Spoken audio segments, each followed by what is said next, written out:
They abandoned me at 15. Now they're coming for my son, 20 years later. The words live in my bones the way a scar remembers pain. You could hear them in the hush of the hospital lobby that morning. My mother's voice, thin and rehearsed, asking for a visitation card like she was filling out a crossword. My father stood behind her, hands in his coat pockets, looking exactly like he had when he told me to leave a decade and a half earlier. Composed, clean-shaven, as if leaving me on the doorstep of another life was a small administrative decision. If this story touches something in you, please like and subscribe. There's more ahead I want to share. When I close my eyes, I can still see the chandelier in their entryway tilt and scatter light across the marble floor, the way it did the night they gave me 10 minutes. That night was not cinematic by design. It was precise, economical cruelty. The house was too big for the number of people who lived inside it, and every room smelled faintly of polished brass and an undercurrent of paranoia. My mother had on that winter coat she liked, the one that looked expensive even hanging on a peg. Her voice was a winter breeze, calm, detached, and cold enough to slice. "You have 10 minutes," she said. "Pack what you can carry." My father, who rarely spoke unless necessary, tapped the mantel for emphasis. He did not raise his voice. He never had to. He held a newspaper rolled in his hand like it was a tool that could rearrange facts. They slid a suitcase toward me as if it were the polite thing to do, as if they were facilitating a favor. I remember the zipper of that suitcase. It stuck on the second strap, and I sat on the floor of the foyer until the sound of the house receded, and I could hear only my breathing, and the way my knees creaked when I stood. There was no argument, no pleading that made any difference. The facts of the room, the way the chandelier spread its light, the shoes lined up by the door, the brass accents catching the last of the day, were as immovable as their decision. I wrapped a few belongings into the suitcase like I could fold myself small enough to disappear. The clock on the wall moved like a judge pronouncing sentence. Outside, the winter had folded the city into gray. I walked until my legs were too tired to carry me further, until the sidewalks thinned and street lamps became the only witnesses. I found a park gazebo and curled up beneath a column, my breath clouding the cold air, my stomach hollow with what I did not yet know how to name. I slept with one hand clenched around the strap of my bag, as if holding on to that small physical thing might secure a tether to a previous life. 3 nights later, Elena Rossi knocked. Elena was not a savior at first glance. She drove a car that had a little dent where something had once kissed metal. Her coat was well made, but worn in a way that suggested she preferred the warmth of a sweater to the sheen of freshly pressed linen. She found me by chance. Or maybe not by chance, because the universe collects certain voices and hands them to certain people. She had spotted me when she walked her dog, a quiet old mutt who seemed to understand the urgency of consolation. The dog trotted up, sat next to me, and looked at me like I was not an anomaly but a candidate for care. Elena crouched down with the dog and asked me my name, as if names could anchor you when everything else was adrift. Her voice was steady. "You can come home with me," she said, as if offering a cup of tea. It sounded like a small thing. Small things saved me. Her house smelled like lemon and coffee, and the kind of domestic confidence that comes from someone who has lived deliberately. There was a crib in a sunlit room when I first stepped inside, and that crib, more than any speech or promise, felt like a permission. Elena did not ask intrusive questions. She cooked stew, made me sit at the table, and explained the city's bus lines with the patience of someone who knew how to map possibility.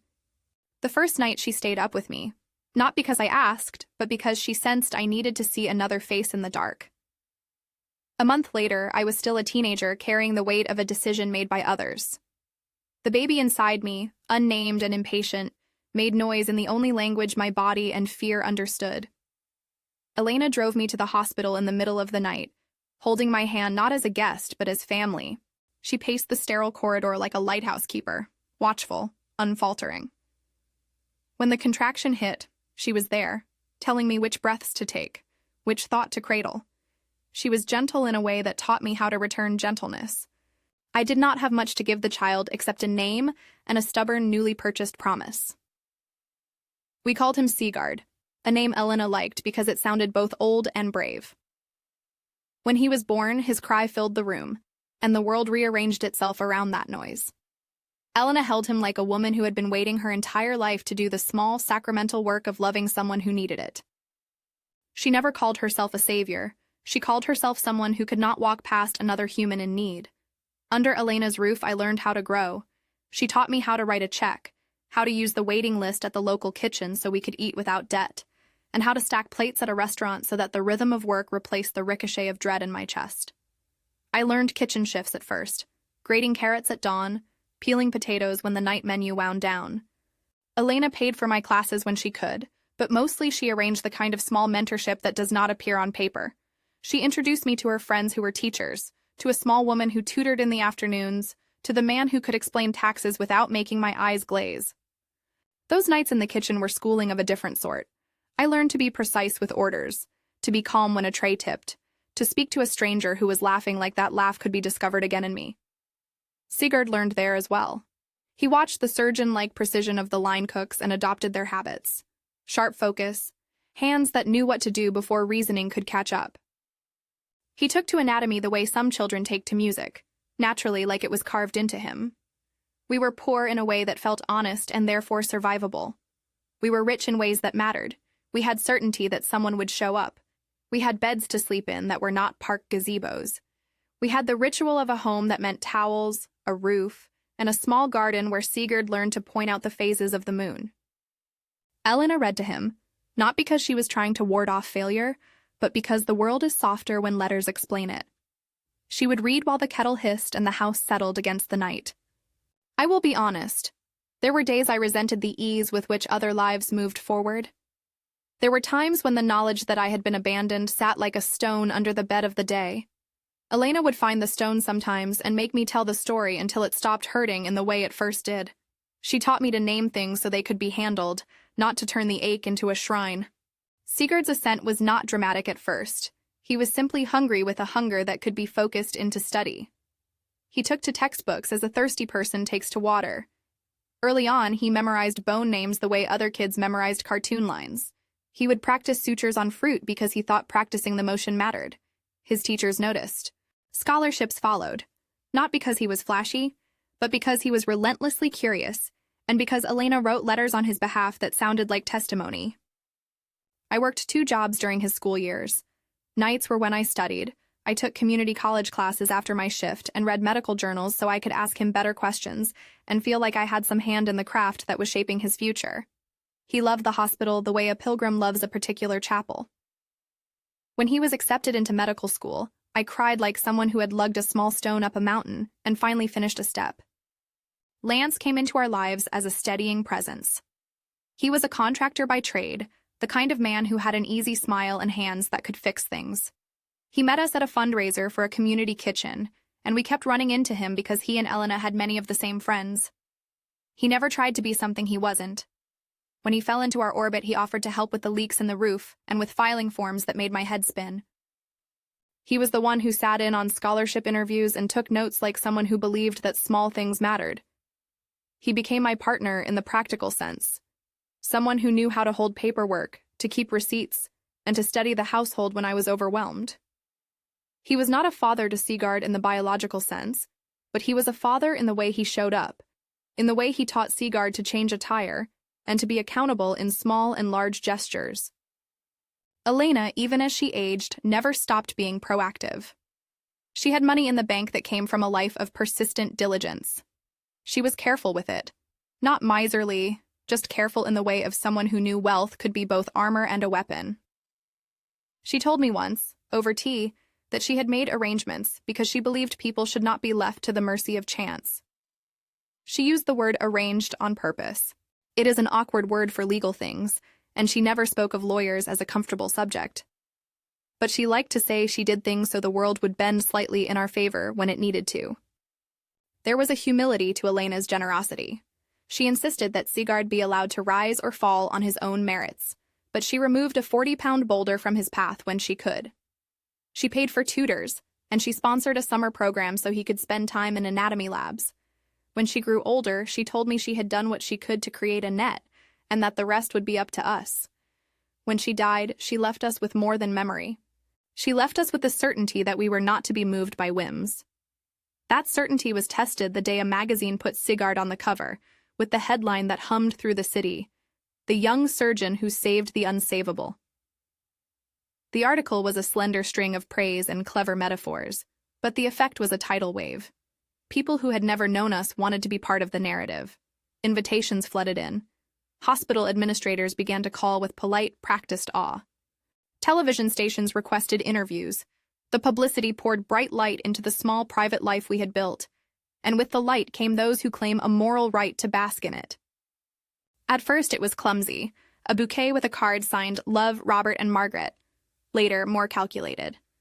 A carefully wrapped package at the hospital information desk, a note left in the chapel that said, "We are so proud." Hospital volunteers found them odd and left them on the counter, puzzled by the audacity of the handwriting. When I unfolded one of the cards and read the signatures, my hand stayed steady. The names were familiar like fossilized weather. My parents had never sent anything to me before. As far as I could remember, they had sent nothing across 2 decades of absence. The bouquet felt like a proclamation. They were claiming access through triumph. They tried to work the machinery of sentiment. They made calls, the sort that wear a voice into a script. "We're family. We thought we could finally be part of his life." There is a peculiar gall in people who believe that success absolves prior abandonment. They trod the thin line between the believable and the performative, and when people were hungry for a reunion narrative, they found an audience. I did what a person who has been abandoned 100 small ways does. I measured my responses. There was fury behind the eyes, but I cultivated clarity in front of others. I had learned to conserve my energy for the things that mattered, a lesson Elena had taught me with quiet hours and steady support. I did not call the police the first time a bouquet appeared. I did not explode. I called Lance. "Let them be," he said, pragmatic and steady. "We'll handle it if it escalates." He suggested we document everything. "Photos," he said. "Save the cards. Let the hospital keep a record of visitors who ask for him." The words sounded like common sense because they were. Evidence, Lance said, matters more than rage. We lived like people who knew the difference between a performative gesture and a legal one, so when the performative tried to take space in our home, we were not surprised. We were only, in some bone-deep way, experienced.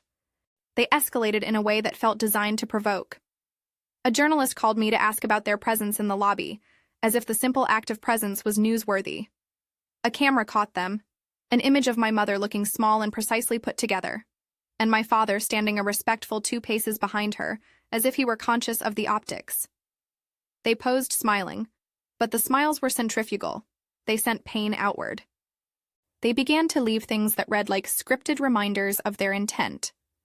A framed photograph, a reproduction, poorly chosen, with the words, "Family is everything," written in a hand that wanted to look like it had always been mine. The gifts were not for Sigard so much as they were for the cameras. A month after the magazine article, I found myself standing in the sterile fluorescence of the hospital lobby, watching 2 people who had declared me unworthy of the shelter of their home wander through the automatic doors and into the public space of my life, their presence mediated by reporters and phones. The first time they spoke to me face to face, they tried to be casual, as if the guilt of 15 years could be smoothed by a cup of tea and a well-timed apology. "We thought if we waited, it would be easier," my mother said. Her voice had the practiced softness of someone who had rehearsed contrition, but did not intend to be dismantled by it. She curled her hand around her purse strap, a small habitual movement I had known since childhood. "We didn't mean to hurt you. It was a script my childhood had heard before. It landed like a parachute unhooked." I listened instead for the evidence of life that had been refused. The empty chair at every family event, the void I had spent my adolescence learning to explain.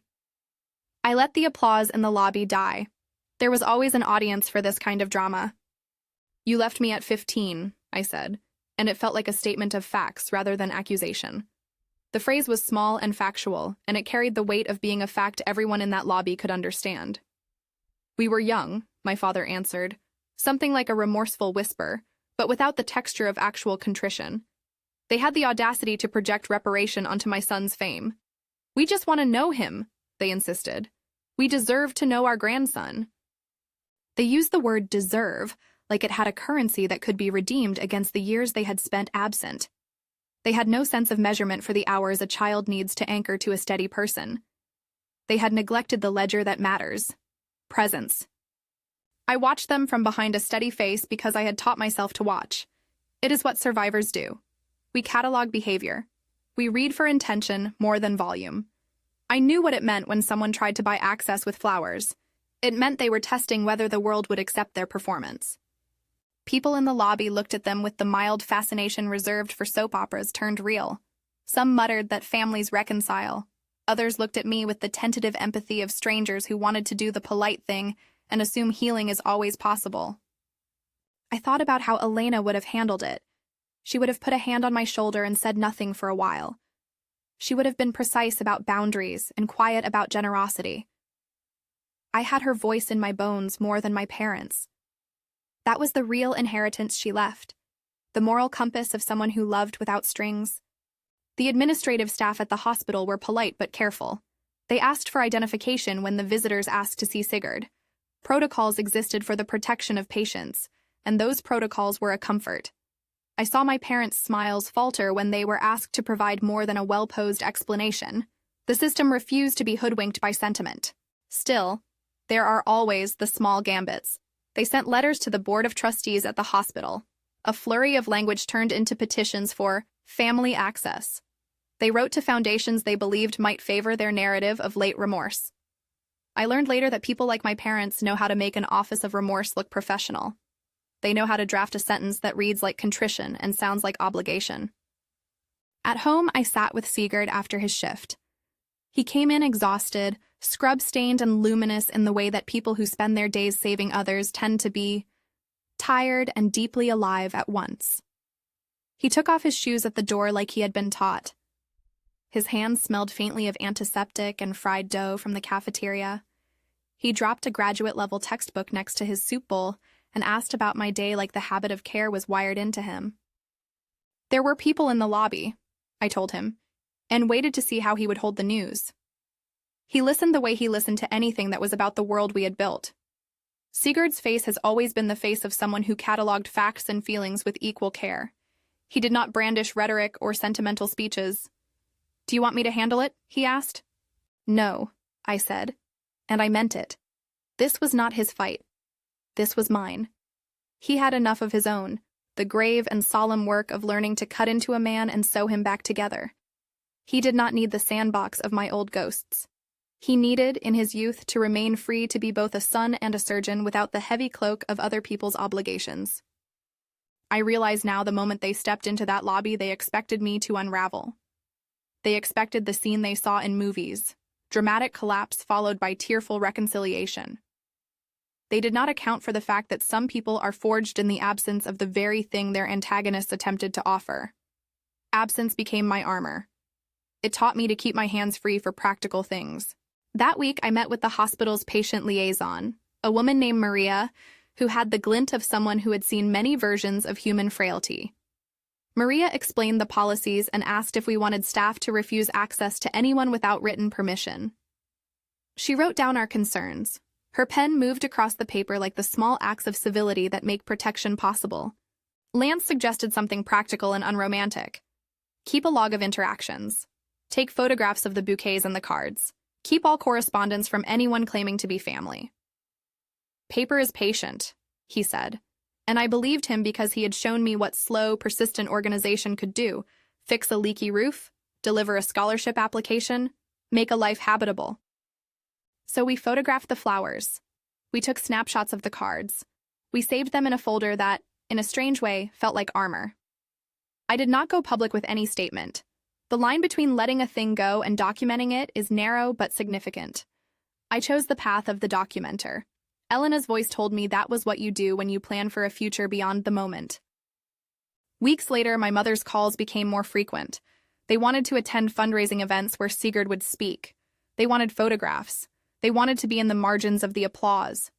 They started to approach hospital staff with flattery, asking casual questions about our grandson's schedule. They signed condolence cards when there were local tragedies and placed them like breadcrumbs, waiting to see if anyone would follow. You can imagine the small corrosion this causes. It's not a dramatic assault so much as the persistent drip of presence. Each small thing was designed to normalize their return. It was the slow manufacture of consent. Their aim seemed to be to make denial look unreasonable. My impulse was not to shut the world down. I am not vindictive in the cartoonish sense. I am precise. I wanted boundaries respected, truth told, and my son's life to be his. I wanted the present to be secured from the past's predatory hunger. I did not want a performance to rearrange the fundamental ledger that forms families, the investment of time, the building of trust, the countless small acts that prove love. When they first walked into the lobby and demanded to see their grandson with reporters nearby, the scene felt like everything I had been preparing for. My chest tightened, not with fury now, but with the readiness of someone who knows what the next step must be. I had prepared like someone who had been trained to expect storms on summer afternoons. I had kept a folder of photographs, a drawer full of cards, and the memory of a woman who had taught me to plan for the future. They smiled when they saw him on television. They wore expressions that had been rehearsed for decades. They wanted the world to accept their late-stage tenderness as something they had always practiced. They wanted what they had not earned to be declared theirs by loud applause. It was here, in that cold hospital lobby with its polished floors and automatic doors, that I decided I would not allow a performance to reshape our lives. I would not let those who had refused me dictate the terms under which I love my son. I felt something like calm then, a lucidity that came from the accumulation of small, unglamorous acts. The nights Elena stayed up with a newborn, the tutoring sessions, the scholarships, the dishes washed at 3 a.m. so rent could be paid. I knew there would be a reckoning of a sort. Not one born from spectacle and meanness, but from the kind of careful, documented truth that Lance and I preferred. The documenter in us trusted the evidence more than the outrage. If people wanted a drama, they would get the truth. They did not realize that truth, when marshaled, has a particular dignity that spectacle cannot buy. They expected that their presence would be sufficient. They were wrong. They expected the world to be for sale to the loudest performance. They forgot that some of us have been building quietly for years. As they stood there, in the middle of a public place with our lives glowing on screens around them, I felt the cool steadiness of someone who has learned to put one foot in front of the other. I met my son's eyes across the room, and in that glance there was a whole small language. Do not be dragged into this. We will answer when necessary. We will not play their game. The lobby hummed with the noise of clicks and cameras. A security guard cleared his throat and waited for instruction. Reporters leaned forward like seals at a show, hungry for a low-cost moral dilemma. My parents, the people who had given me 10 minutes and a suitcase, had come back to take the spotlight. They had not expected me to be ready. They had not anticipated the weight of the life we had built under Elena's careful hand. They had not counted the small, practical things that add up to protection. A file folder, a patient liaison willing to make notes, a partner who believes in the long, quiet work of accountability. When they demanded to see their grandson that morning, the words felt like a last test. I met their demand not with a shout but with a presence that could not be easily undermined. I said what I needed to say calmly and clearly, and I felt the room shift slightly at the edges, as if everyone were waiting to see which story would win. The tidy return of absent parents, or the slow, deliberate truth of those who had been present. They could demand things. They could stand in lobbies and sign their names on condolence cards. They could make themselves small and contrite before cameras. But the ledger of our lives does not erase easily. It is held in the quiet record of nights Elena stayed, in the patterns of truth and care my son carried in his hands. What they did not reckon with was that sometimes the quietest preparations make the loudest reckonings inevitable. When the hospital doors closed behind them that day, I knew the next steps would require more than a steady heart. They would require paperwork, witnesses, and the kind of strategic thinking that Lance offered. It would require showing a public what evidence looks like when it supports lived truth. It would require patience and calculation, the same virtues that had kept us fed, educated, and under a single roof when the world suggested otherwise. I walked through the sliding doors after them not to chase drama, but because I had to map the space they had entered into. The city hummed around me. I felt old and young at the same time. Old with the memory of a foyer and chandelier, young with the stubborn newness of a life built from scraps. I had the quiet certainty of someone who knows what matters. The hand that shows up in the middle of the night, the will to document truth, and the capacity to protect a child from those who would co-opt his life for their redemption. They had returned to my life like a storm that had been delayed. The question now was how we would answer.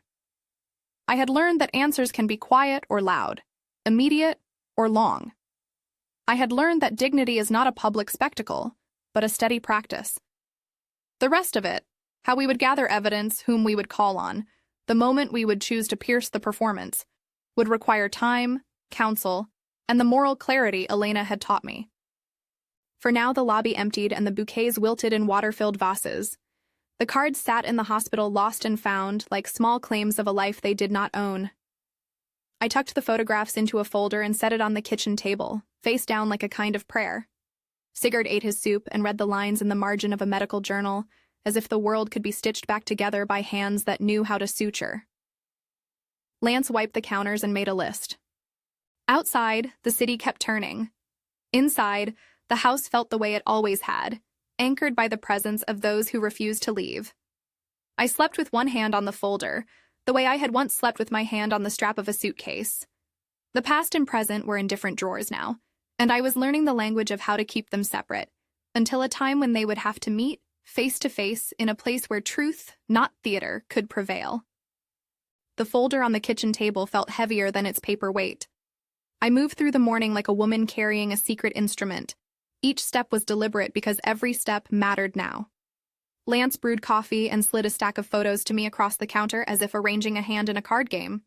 He had labeled everything in precise handwriting. Bouquet 1, 0312, hospital lobby. Card, love, Robert and Margaret, 0312. There were emails printed and clipped, each with subject lines visible at the top like small neon signs. RE, family access request, proposal, PR strategy, talent reunification, invoice, consultant services, Owen Blake Consulting.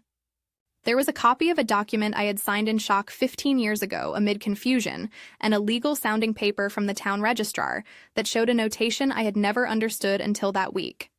A line that suggested relinquishment of parental responsibility. A line written in a hand that now read like an admission. We called our counsel. That was my first decision. Not to react in the heat of the lobby, but to build a case of truth. Our lawyer listened and asked the kinds of questions I had learned to answer honestly and succinctly. Dates, times, witnesses, copies of anything sent. She did not promise fire or ruin. She promised a sequence. Gather, file, serve, protect. Her voice was neither thrilling nor cruel. It was the voice of someone who could translate grief into procedure. Elena set this up so she was not leaving anything to chance, Lance said, tapping a photocopy of the will where a paragraph was highlighted. The sentence beneath the highlight was short and direct, the essence of Elena's care put into legal language, her estate reserved against those who had abandoned Olivia. Seeing it on the page felt like having a map handed to you in the middle of a storm. How did she get it to us? I asked, because even now that part felt like grace. She left instructions, Lance said. Her attorney brought us a sealed copy when, after she passed. It was meant to be kept safe until a time it might be needed. I kept it because she told me to. She said, "You never know when history will need a little help remembering what matters." We began to assemble a chain of custody for everything we had. The consultant invoices bore a company name and a number. The payment records, a bank transfer trace, led to a small PR firm in another state. The emails included short threads where a polite, practiced voice coached a script, talking points when approaching media, how to phrase regret so it read as remorse, how to use locations and photographs to manufacture warmth. Those threads were not theatrical. They were methodical. Each subject line read like a breadcrumb trail. Lance printed an email that was wholly pedestrian in tone but explosive in implication. Subject, plan for reunification. The body included a bullet list. Gifts to be staged in public area. Secure photo op with patient liaison present. Draft letters to trustees. Send consultant fee. The writer named a consultant, Owen Blake. He was listed as PR facilitation, family placement. Seeing that name made something cold settle under my ribs. It was the moment when the private cruelty, the bouquet, the card, the clever apology, lined up with intention. We did not hurl these documents into the world. We cataloged them. We made 2 copies of everything and gave 1 set to counsel, who arranged for certified copies to be made and a neutral custodian to receive them. We photographed each card and bouquet, the handwriting on each envelope clear and ordinary, and, I thought, ordinary like a weapon. There were other quieter discoveries. An old notarized affidavit from the night they gave me 10 minutes. Not a dramatic confession, but a clerk's stamp that documented an action in the municipal archive. It took time to piece together the legal history of that hour. It took patience and an understanding that the truth is often under dust and in small, bureaucratic notations. The ledger will not lie if one knows where to look. At night late, I would read Elena's letters to me aloud because hearing them made them real. There was a video she had recorded in her last year. Just her, a kettle boiling in the background, her voice still steady. I played it for Lance and our counsel. In it, Elena spoke of the simple decency she believed a person owed another: to show up. "I have had enough time," she said softly, "to know what it means when someone is there for you at 3 a.m., or not at all." Then she looked straight into the camera as if she could see me across time. "If ever someone tries to claim what they refused, let the paper speak for me." We rehearsed decisions like actors. Not for drama, but for the timing of truth. There were practical questions. When to engage the press, how to protect Sigard from becoming the battleground, how to ensure that the exposure did not harm the people Elena and I had worked for years to protect, the hospital, its patients, our neighbors. There were moral questions. Was it ethical to drag our past out so publicly? But each time I remembered the park gazebo and the winter coat and the sound of the zipper catching on that suitcase, the scale of the answer tilted. This was not about spectacle. It was about preventing the manufacture of a fake history. We chose the gala because it was the place where the narrative could be corrected without inventing confrontation. It was an event anchored in the hospital's mission and full of witnesses, donors, trustees, journalists. Sigard had agreed to speak the moment he learned what we had found. He had his own code of integrity. He refused to be used as a pawn or to be a curtain for old sins. But he also believed what we believed. Truth matters more than a staged apology. "Let me speak about what I owe and what I was given," he told me when we sat in the car outside the event hall. He had on his suit, sleeves still slightly crumpled from a night shift. The light in his face was the same clear thing it had always been, a surgeon's humility and precision. If they want to be present, fine, but the audience should know who showed up when things were hard.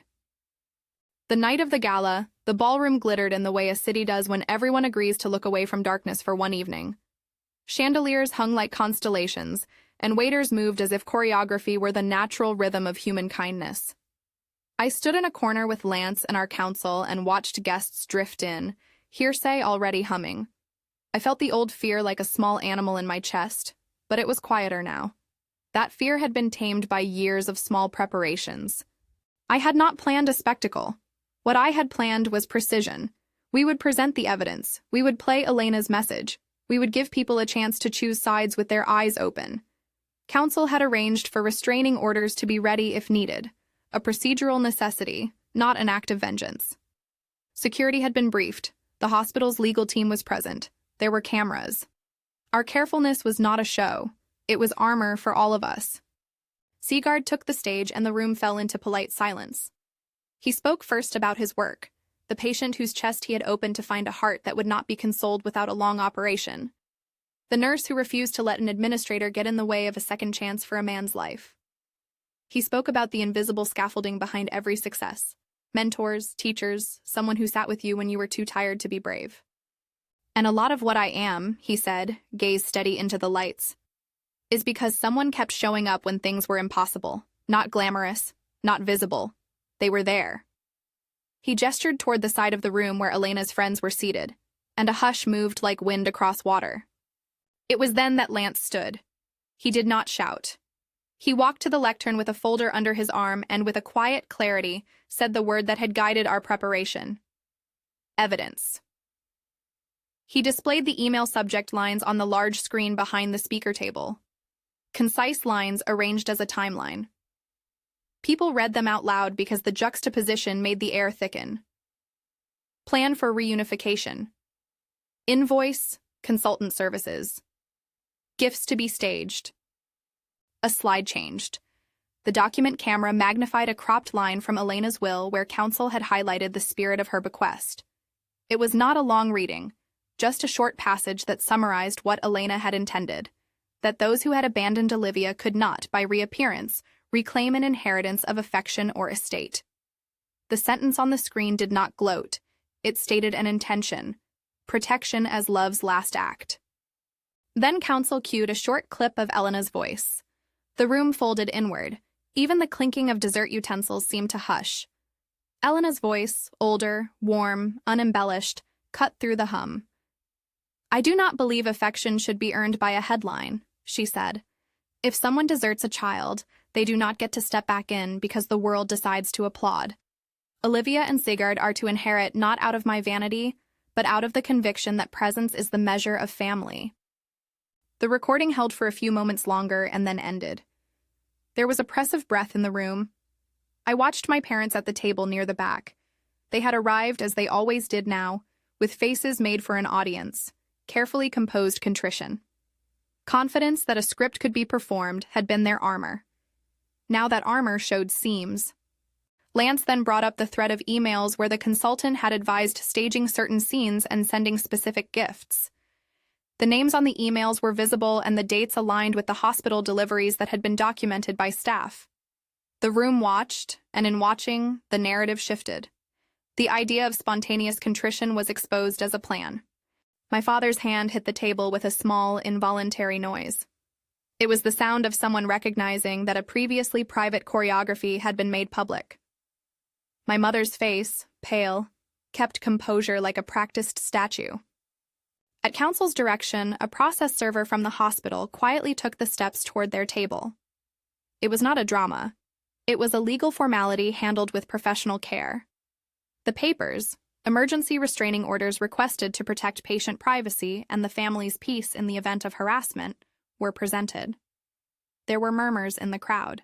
Some guests stood, some sank back into their chairs. No one in the room needed to be told the weight of the gesture. It was a protection, not a punishment. My parents rose at the same time. My father's eyes scanned the crowd, perhaps seeking allies. A trustee at the next table, a person I recognized only by face, spoke in a low voice into a phone and then rose. Within the hour, the atmosphere that had been politely celebratory unpeeled into a kind of sober attention. "We are not here to shame anyone," Lance said when he returned to my side, voice low. "We are here to show how the record reads." He added, "We asked for the restraining orders so they would not be able to harass staff or patients." The rest, for our part, was quieter than I had expected. The board met the next day. The hospital issued a statement that prioritized patient safety and the right of families to define access. A trustee resigned, citing conflicts of interest in public remarks. Donors expressed concern. A small but notable wave of negative publicity washed over my parents' social announcements. The institution's stock dipped in the days that followed, not a catastrophic fall, but a material reaction to reputational instability. There were op-eds and there were think pieces that argued both sides. The public conversation became a thicket of morality and media. No one in our household celebrated like a gladiator. We ate soup with a different kind of appetite. The kind of appetite that follows a long vigil and feels more like relief than triumph. We lit candles in the kitchen and read the papers the way you read weather reports after a storm. I knew there would be people who felt sympathy for my parents, and that was fine. I believed in the nuance of human lives. My aim had never been to erase them. It had been to ensure that the ledger of my life reflected what had actually been paid in. The more practical consequences were measured and slow. The hospital's board convened an emergency session to tighten access policies. Several hospital committees asked for a review of volunteer vetting procedures. The PR firm that had advised my parents released a statement saying it had been hired to consult on family relations and apologized for any offense their suggested tactics had caused. Owen Blake's company issued a terse note about communication strategy while distancing itself from any manipulation of personal histories. One of the trustees who had been friendly with my parents announced he would step down from certain public-facing roles. His resignation letter emphasized that institutions must be vigilant about the power of narratives. People called, sent messages, and left flowers, Quiet condolences and more practical offers rolled in. The mayor sent a short, carefully worded statement about family services. Volunteers from community centers offered help for the foundation we were about to form. That part felt like a new kind of inheritance, the community that rallied around something practical rather than performative. We started the foundation with an intentionally modest launch. It was called the Rossi Harrison Trust, a name that honored the woman who saved me and the family name that, for better or worse, still had public currency. Its first mission was to provide mentorship and emergency housing grants for teen mothers. We did not set the foundation to be a monument, we set it to be a ladder. There were application forms and a small board comprised of Elena's friends, Lance, me, and a representative from the hospital's social work department. The strategy was simple: fund tutors, help with childcare for those pursuing night classes, and create a mentor network that could provide both emotional and practical help. Our first scholarship ceremony was small and held in the same community kitchen where Lance and I had first met. The recipient was a young woman named Anya, 19, fierce, with hair that refused the neatness of adulthood. She reminded me of my own younger self in ways that made my chest ache. She spoke about nights on couches and a job that kept her afloat but did not promise progress. When she accepted the voucher that would pay for her GED classes and a small childcare stipend, her tear-line choices and gratitude were not cinematic. They were real and jagged and beautiful. That first night in the gazebo felt like the end of me, she told a small crowd, voice steady. This is the part where someone shows up so the next night is different. The room went quiet. I watched Elena's friends in the front row, hands folded the way older women do when they are both proud and softened by purpose. Within months, the foundation had a working mentorship program and a tiny fund for emergency housing. We kept the administration lean and the outreach intentional. We partnered with a few community colleges that agreed to reserve a small number of spots for recipients of the grant. It was not the kind of thing that broke headlines. It was the kind of thing that, over time, rearranges trajectories. The public consequences for my parents were a mixture of retraction and solitude. The hospital's trustees had requested meetings with them. Some donors called to clarify their positions. A few social circles that had previously been hospitable to their public persona closed their doors with the economy of a small phone call. The social cost was not theatrical vengeance. It was a return to the natural consequence of choices, isolation where there had been clamoring for acceptance. There were no prison doors slamming. There were not dramatic legal sentences pronounced from high benches. There were, instead, the quiet and precise consequences of diminished trust, invitations rescinded, seats at committees denied, voice in certain public rooms muted. My parents retreated to a quieter life. They wrote an op-ed about regret that read as both contrition and a plea for mercy. Some were convinced, and others were skeptical. The restraining orders remained in effect for a season, serving as a legal boundary to prevent harassment of staff and patients. Over time, their public statements became less frequent, more reflective. It was not my intention to destroy them. It was my intention to ensure that a child's claim on his life was not resold to the highest bidder of sentiment. As the dust settled, the attention turned to other stories. People returned to their lives, and the hospital continued its work. The foundation did not become a headline. It became a steady hand on the arm of someone trying to climb. There were private shifts, too. Sigurd, who had long since proven he could operate with a surgeon's calm in the OR, now navigated new boundaries with a steadier posture.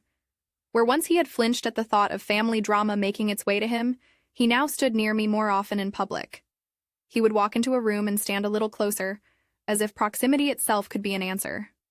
He took more time to be at home when schedules allowed. He started teaching a monthly workshop at the hospital for residents about the unglamorous parts of medicine, the small human tasks that keep systems humane. When he spoke there, younger doctors would lean in and listen, and I would watch him from the doorway like a servant watching a king who still remembered the kitchen. Lance and I made space for lighter things. We planted a small herb bed outside the back door.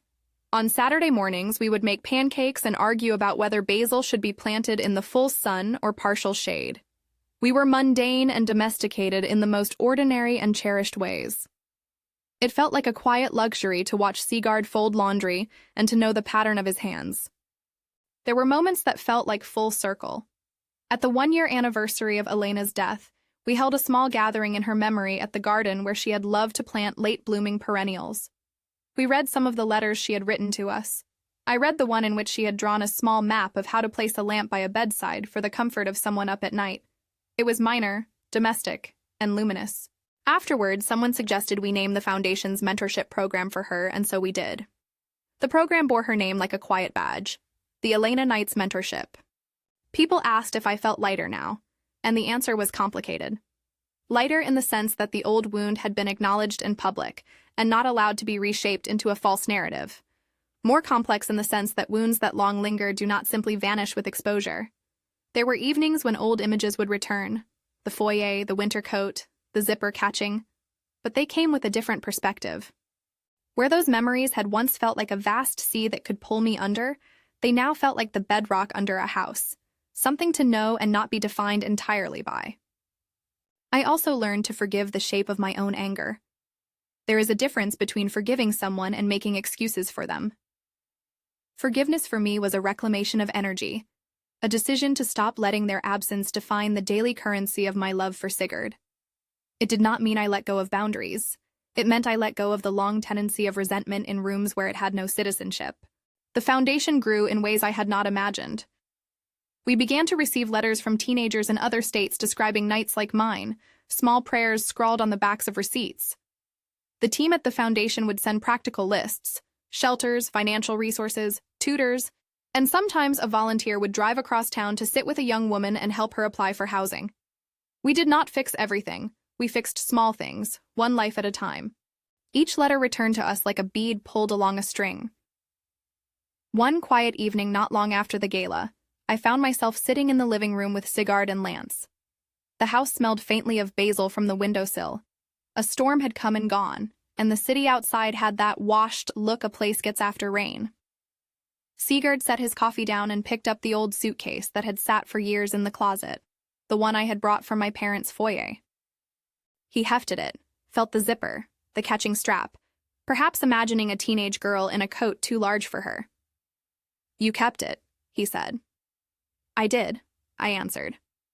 I thought I might want to remember the truth of that night. He studied the suitcase and then looked at me with that clarity of his.